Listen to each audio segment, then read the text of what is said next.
Speaking of waves, you've been on the blockchain, crypto, Bitcoin wave since 2014 and have been a real trailblazer in Europe for this revolution. For me, it was the impact, it was the philosophy. You can have a trust protocol built in your technology to offer again application services and make technology, the platforms, more democratic. You try to change the system, you feel the resistance. You cannot innovate in a box. You innovate when you go beyond. Could people come together and share their vision? You can make things happen. Once you become a mom, you realize like your strength more than what you would have thought. People have a perception of like being a mom or being a woman, it's like you're more vulnerable. It's the opposite. If you have your principles in the right place, you have a compass to navigate through any storm. Every experience builds resilience, and resilience is the ultimate. You align missions of people that they want to do good, and you bring them together, and then you try to solve problems because you care. It's also something that I do because I feel good to do that. I don't expect anything. It was never about like politics. It was just because I am built that way.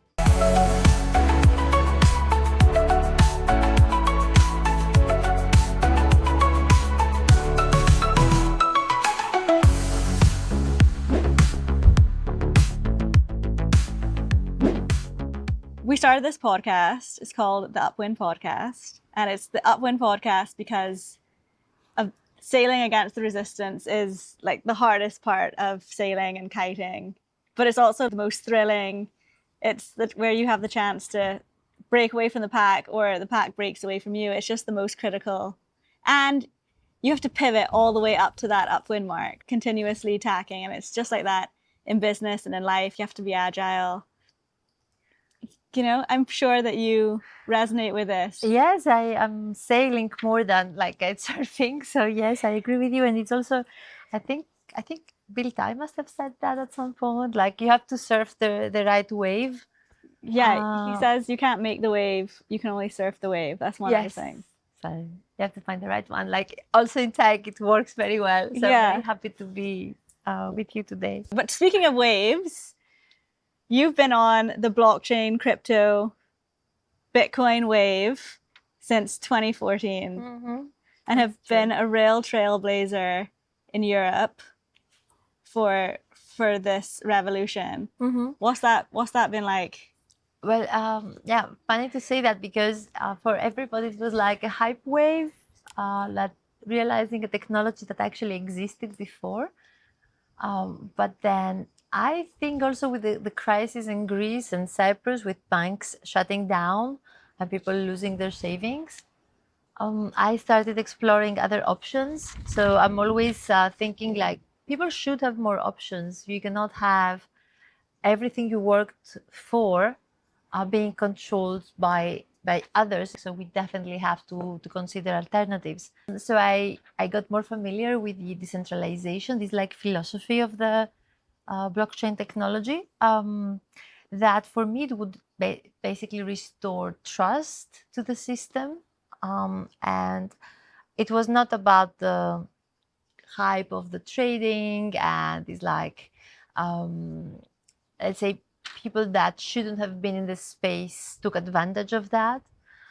For me, it was the impact, it was the philosophy, and it was again that you can have a trust protocol built in your technology to offer again application services and make the technology, the platforms more democratic.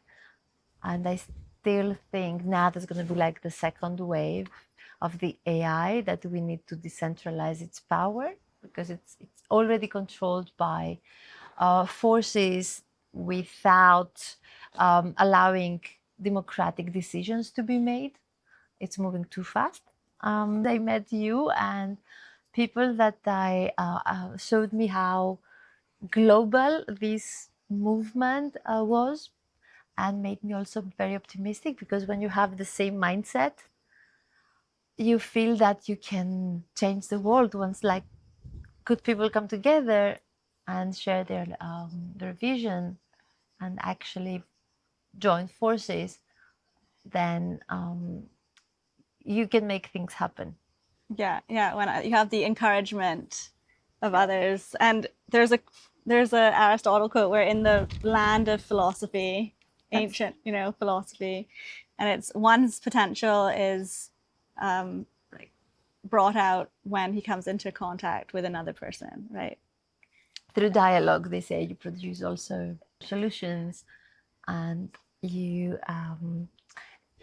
able to explore different perspectives. So yeah, this is what we do here. We have nice food and we take hours until we finish. So we discuss everything. We try to have our own opinions about all the global problems. And I think, yeah, it's a perfect island to have an ACTA event and also podcast. Yeah. What's one critical insight about policy making that rarely comes up in public? Something you believe that should be more widely understood. What's one of those the big challenges? Plenty of challenges. Yeah. What's the cost of being a trailblazer? We've certainly seen that. So we've seen that. We've seen people that they try to change the system, although we all say, yeah, we need change. But the moment you try to change the system, to give options, to make it better, not just change it, you feel the resistance that grows. And I remember I knew there would be resistance, so I thought like we should move very fast to make sure it's adopted. There is a stability, there is a regulatory framework for people to innovate. Because what is actually not common knowledge, we say why Europe doesn't have like unicorns, it doesn't help innovation, and we see that only in US. And of course we see China copying innovation. You see it in UAE, Middle East. And the Middle East now more intelligently having the money and the vision to invest without the regulatory burden that you have in Europe, because it's quite fragmented. So we try to do that, but every country wants to keep control. Once you have this control, it's not easy to give it away. And this is, I think, also the fight between freedom of speech for the platforms. We were constantly battling about how much freedom is allowed. And I think the discussion should be, if something is illegal, then it should not. But like freedom of speech is not to be discussed. So the same with innovation. You cannot innovate in a box. You innovate when you go beyond what's usual, because like this is the mindset of an innovator. Okay, right? You change things. You don't try to see what fits in the box. You try to see other shapes and other ideas. So the resistance of the system that doesn't want to change was a bit shocking to me. Because I mean, every crisis, we said it's a way, an opportunity to transform things that don't work. So it happened slowly and painfully for Europe, and also now with the results of the US new administration, I think Europe is like kind of waking up and will transform again, hopefully for the best, because they realize that we need sovereignty, we need to have also a different mindset, that we don't need to rely to others. We need to create our own ecosystem of Web3, wave, and innovation. Or it's going to be very tough to not just compete, but like even to remain relevant. Yeah. You spoke about sovereignty, and I know you've spoken about digital sovereignty. Mm-hmm. You also spoke about being in Greece when there was the run on the banks and when things collapsed. Super close to home. For me, like my thinking was shaped by wanting to have people that don't understand the technology and the possibilities to make sure they will have the options. Right. And so designing the next architecture of trust was very important, because it's very easy to have people that they don't understand technologies legislate about it. Of course, when Bitcoin's under $3. So what it seems to me is you're a fighter for the people. You try early in your career in 2015, in 2014, you could see this wave coming. You wanted to empower as many people as possible, as many Europeans as possible, to get in on that train, so that they could benefit from this cycle, from this up cycle. Now obviously the market's gone up exponentially. A lot of people have been left behind because they haven't been encouraged to get involved. Correct. And now you see another wave with AI and data centers, and you think that potentially, you know, it's another opportunity for people to be left behind, if it's not embraced and encouraged. It has to fairly be embraced, encouraged, and people have to understand what it means and how it will change our lives and how it will change the distribution of like power. Controlling data is not, I mean, some people, they say, okay, I'm going to use all the social media, the platforms. I like the experience, so I don't care who owns my data. Yeah. But then we saw, I mean, we're discussing with friends about deep fakes. The deep fakes are now so incredibly smart, difficult and to distinguish between the real videos or pictures, that you can have fraud, you can have a narrative being built against someone that it's almost impossible to prove that it is not the case. So if you become a target at some point, technologies can make it impossible for you to be safe.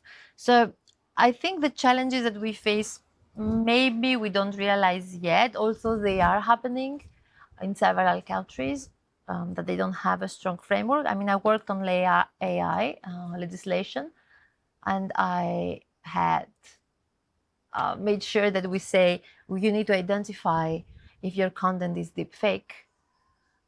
In order to be legal, we need to have a switch off button. We need to have human oversight in the systems, because the one thing is automation that people thought was technology, and another thing is autonomy. Autonomy means the systems can make decisions, so they can go beyond the tasks that you wanted them to do. They can decide if you're going to take a loan. And because, I mean, people are not perfect, so systems cannot be perfect. If you haven't embed in the system the social factors that you should, the systems can definitely left people behind, or they can have biases that we cannot control. And I met scientists, they told us, super intelligence is the intelligence where we don't even understand why the system made a specific decision, because we don't even know what kind of data it used, or like how the algorithm changed with deep learning. So we need to be smarter than that now. So by design of the systems. So for me, I want to be optimistic. So I see the great potential there. And that's why I think the community of the people that were thinking about impact, not about like hype, or they were not thinking about the profit of these technologies, but like how we can change lives. These are the people that they need now to stand up. They have to take action and make sure we will have not just an understanding, but to prepare the ground for such power to not be in the hands of a few. So you were the VP of the European Parliament. I was 10 years in the European Parliament. I was 5 years vice president and president of the Science and Technology Committee. And the last 2-3 years, I was elected vice president, just for 1 year, not much actually. What do you think is a fight now that's worth pursuing? Oh, well, so to rewire power in tech, and also to reshape the narratives about the way you present people, that they innovate and maybe things don't go as expected. And we have examples of crypto platforms that they were expecting the regulation to come, but when the regulation arrived, they wanted to follow the regulation, but it was not in place. Yeah, they had to make their own. Exactly. And be responsible. They tried to self-regulate, to comply with what they would expect the regulation would be, and they faced persecution. They were targeted. They were not. They could not easily prove how they designed their systems, and that there was no intention of harming anyone. So these failures of systems, that they're very innovative, they have also the risk of not complying with the current legal framework. So I think we have to talk about this kind of um, narrative and make sure that we will allow faster sandboxes also for Web3 to be developed. Yeah, those sandboxes take forever. Yes. Almost useless, right? That's why I mean, like, safe sandboxes, faster and smarter, more intelligent, and not the ones that they basically kill innovation, because in order to participate, it takes forever. It's not accessible. If it takes forever, it's like healthcare. If it takes 5 days to see a doctor, it's not accessible. In tech, if it takes 5 years for your platform, it's not accessible. It doesn't make sense. Correct. If you look at the US, previously in the US would, if you weren't playing by the rules, but now it seems that it's very victim. We don't know the rules. We still don't know the rules. Correct. The beauty of democracy is that you have to have different opinions, different voices, and people get to decide what they want to do, who they want to build bridges or not with. And to me, this is kind of disrupted. I think the new US administration, it's a wake-up call for Europe, definitely. The wake-up call for the world. It's for the world, but from the European side, because we were very close to the US, to feel that from collaborating you can actually become competitors, it was not expected, unfortunately, for the leadership. And now you see that suddenly they realize also we need to develop our own defense to have the sovereignty. So these are things that also with the quantum technology will become essential. I mean, imagine if somebody moves faster and at some point manage to unlock this technology. This means they can very easily take data from any device, because encryption would become kind of irrelevant. And now you have also to build quantum resistant systems and encryption to make sure that your sovereignty is not threatened. So in order to keep up, you have to keep moving, and you have to keep an open mind and understand that diplomacy is important to understand other mentalities, other cultures. You cannot impose what you believe is the right thing. And especially if we want to call ourselves democracies, we have to also respect presumption of innocence. We have to respect freedom of speech, but we definitely need to decide to follow principles. And the principles say we need to have options, we need to have freedom of speech, we need to be able to discuss, to build bridges, and this is the core of anyone that wants to be part of a democratic society. Speaking about principles, what are some of your principles? Well, at this point for me is freedom, it's collaboration, is trying to understand the differences and find room to work together. You cannot impose, you have to inspire, you have to understand where somebody's coming from. I saw how different countries with different histories and cultures and pasts, they approach in different ways every topic. And in order to move forward, you need to find what unites us, and then you can achieve your goals together and join forces. And I think we have to extend that, not to limit that. So for me, it's important also to have mission-driven investments. So I would say these are the core of the way I live my life. I wanted to have options, I wanted to have a choice, I wanted to do things with impact, and I wanted to build relations, to be able to communicate, to be able to understand others. I didn't want to have an opinion that would not change. I wanted to be able to discuss and consider alternatives.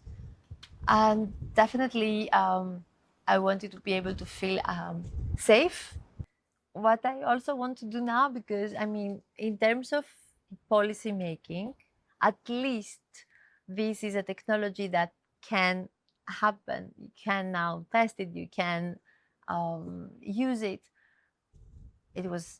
I mean, so for me now, um, it's important to ensure that you can like open doors or like empower people to consider how they can develop their businesses into this understanding that I believe people that worked in the space have. So not everybody understands these arms race actually. There is this feeling, but like not a real understanding. Yeah, of People, what's at stake. Like, you know what's at stake. well, I had a good experience there, but to me, this experience allows me to consider how other people should not experience the same. How so I want to work in the direction where people will be aware of what the new technology and the new transformation means to their lives, for their lives and for their future. And also I'm trying to bring like traditional sectors close to investors, although they might have not considered that this could create like a new value, new possibilities. So I try to see what they don't see, and help them connect, like, so to shape and maybe refine their visions, and help them to build a trust between them, to to collaborate and to achieve more things. I mean, even now the big thing that investors were looking were data centers, Mm-hmm. and the impact it has at the environment. It's extreme, so we need to consider green policies around that. Then the jobs it will give to the community, they are very important, significant, and so we need to be able to also facilitate that. We need to be very strategic also in Europe, how they're going to be built, and um, what kind of possibilities we want to have in order to have our like sovereignty, of course, again, as I said. So I'm trying to get people to realize these things. It's not easy to realize how transformative is also this discussion, and how much money are being invested now in this field, of how much gigawatt you can afford to have, and data that you need to process. Yeah. When you started, what did you believe? Um, did you believe real change could happen? And do you still believe that? Yeah, good question. So I was very young. I believed I can change the world, but my brain like works in a way that when I see a problem, I need to solve it. So I love mathematics, and I was like, okay, let's solve problems. But then problems come to you, and then you realize that you solve one, you have another like 10 to solve still, and then when you solve them, other problems arise. Um, so I believe that people should enter politics, and when they have the passion to change things for the better, because it allows me to see the future with with a broader perspective, with a through the eyes of like a child that sees the unknown, that feels the insecurity of like people are around me. Where am I? Who made this world? Why it has to be like that?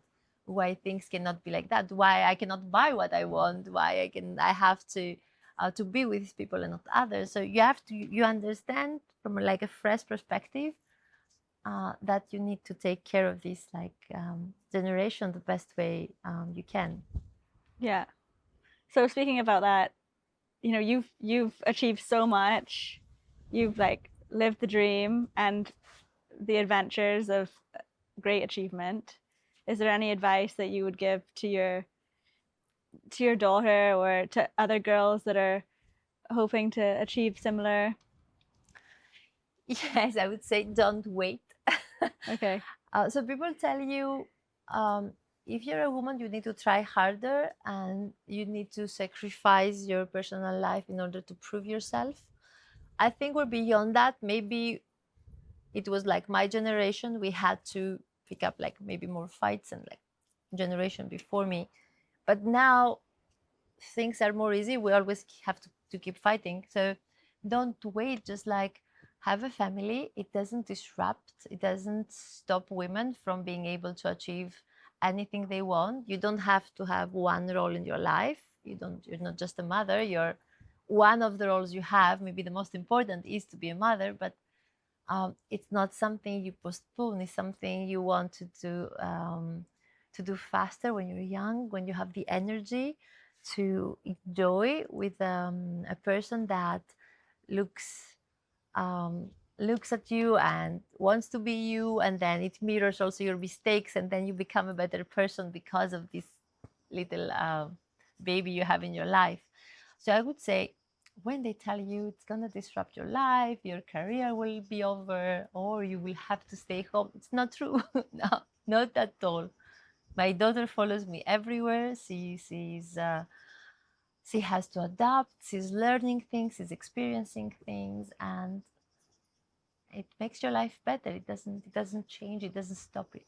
So this is something that I'm sorry that it was like a narrative that I also believed. Not true. Well, thank you for sharing that. Thank you for asking. What did the last 3 years teach you about yourself? Okay, so actually I will connect to the previous question. I'll tell you that once you become a mom, you Yeah. realize like your strength is like it's more than what you would have thought. You feel you can achieve anything for your child. You become 100 times more strong, and you realize that there is nothing you cannot do. So I realized that, and it's nice because people have a perception of like being a mom or being a woman. It's like you're more vulnerable. It's the opposite. So this was the I think the biggest lesson I had the last 3 years. I realized that we are very strong, and having this responsibility of bringing life in this world, it gives you energy that you never thought you would have to achieve even more things.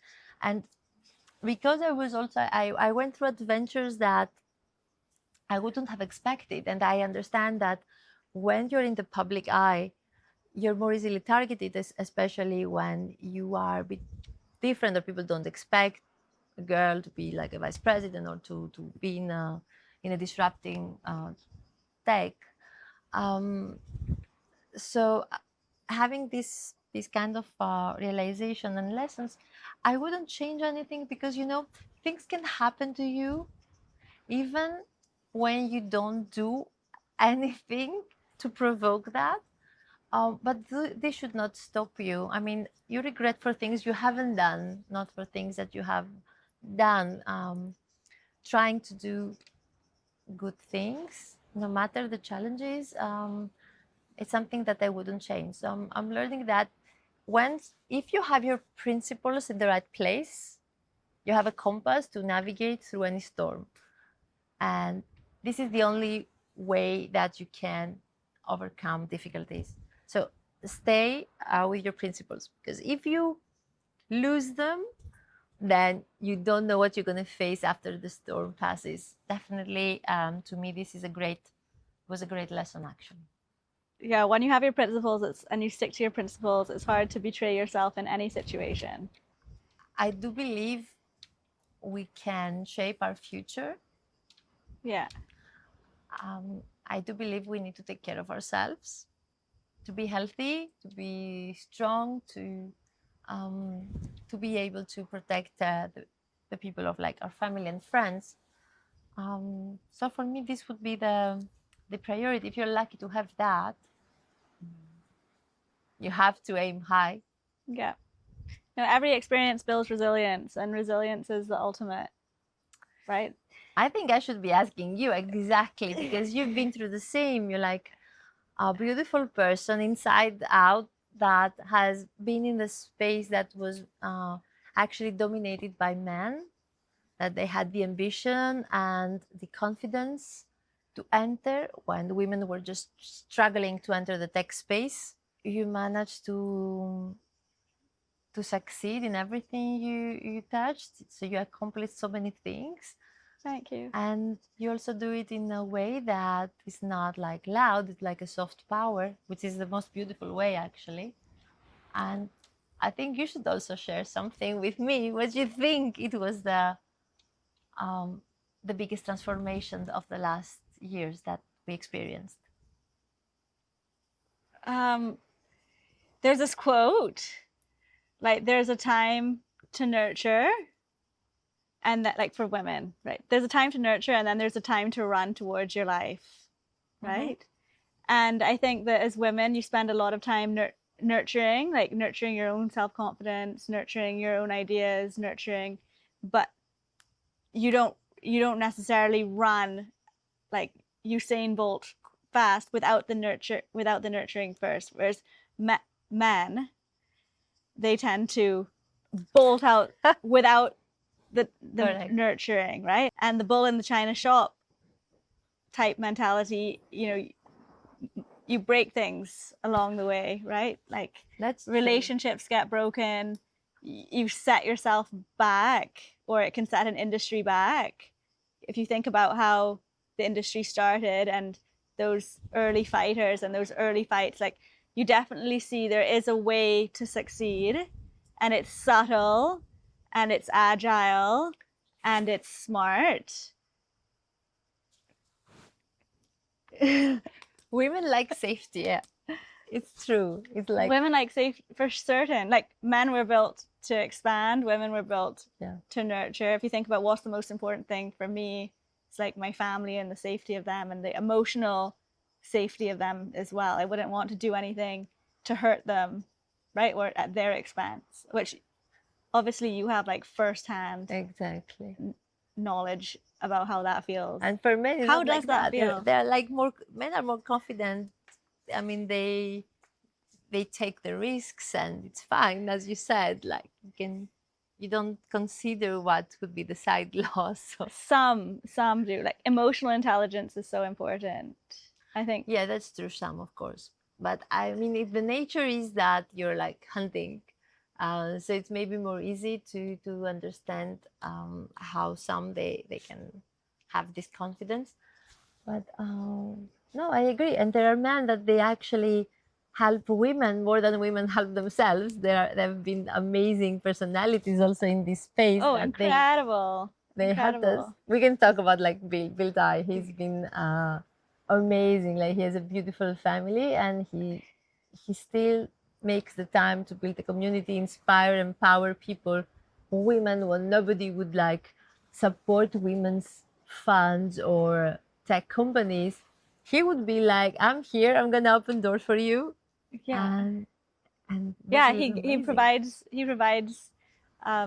people the space to be themselves, right? And nurtures that talent until it's he doesn't see you as like it's a woman or a man. It's like he sees the potential, and he says, okay, I'm gonna help you achieve things, and he can do that.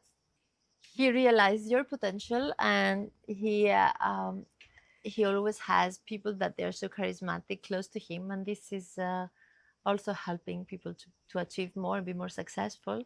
So that was smart to keep like intelligent people close to him, and you're one of them. So I'm very happy that we keep meeting, because it would be very easy to be like during the hype to meet a few times and then, I mean, not connect with each other, because we live in so many different places on this earth. So true. And still we keep like meeting in different spots. No, I've known since 2017 that you were someone very, very, very special, right? And you're too nice. No, you're too nice. No, you are. It's they say beauty is in the eyes of the person who looks at you. So that's I think that's the case with you, and I'm very happy and proud to have you as a. For me, it was. I mean, we have a chat. It's like a family chat, international one, you remember. So for me to know that in any country I am, there will be a friend, a real friend there. It has been. Congratulations on that. I mean, you are part of that. So for me, it's you cannot imagine the strength, the support, and the feeling in difficult times. It's amazing. For sure. I wish everybody would have that. Yeah. No, it's the community is everything. And look how many incredible, like the crypto Bitcoin, if it wasn't for the community. Exactly. Yeah, it's empowering each other and like. And game theory, that's what it's all about, right? Like collaboration is greater than snitch. Collaboration will always win.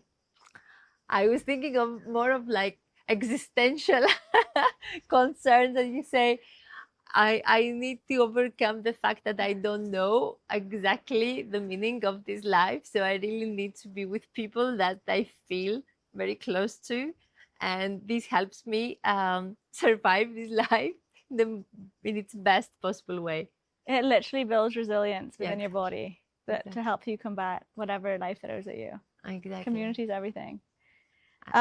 So in your next frontier, moving from policy making to what I feel is global power brokering on some of the largest infrastructure deals to build the future of this world, cross-border. Tell me about this new journey that you're on. This is something I love. I realize that the possibility to see beyond the borders of your own country, it's actually valuable and it can create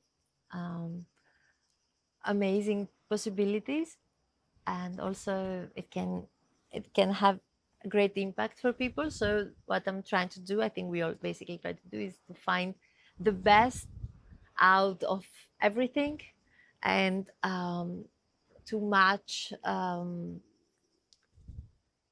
transformative projects in order to create something new. And this is what I do, and I don't expect people to come to me. I try to find incredible things that I know how they could have a better impact and they can grow, and I help them to do that. And even very basic stuff. So if somebody needs help with something that they don't understand, like even basic things, they are looking for I don't know, a treatment, I can easily ask like 5 people and find the best globally. This is something that still, it's for me, it's my mentality is like I like to solve like problems, or like I take challenges and I want to find solutions for friends and people. I like to do that. I know it's for some people it's difficult to have this possibility because they're struggling in their everyday lives for their families, and if I can help, I always help. I always am there to find a way out. Yeah, that's powerful. And it takes experience and knowledge and relationships to be able to come up with world-class solutions.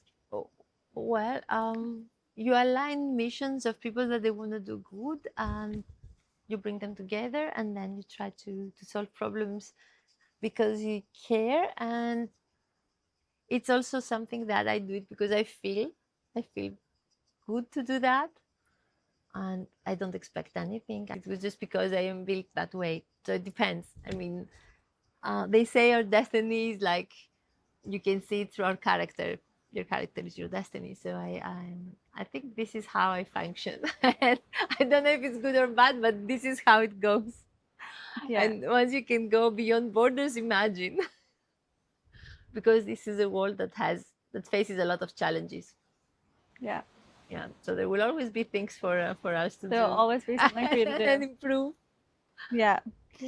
Thank you so much, Eva. It was such a pleasure to sit down and talk with you this afternoon. Thank you so much.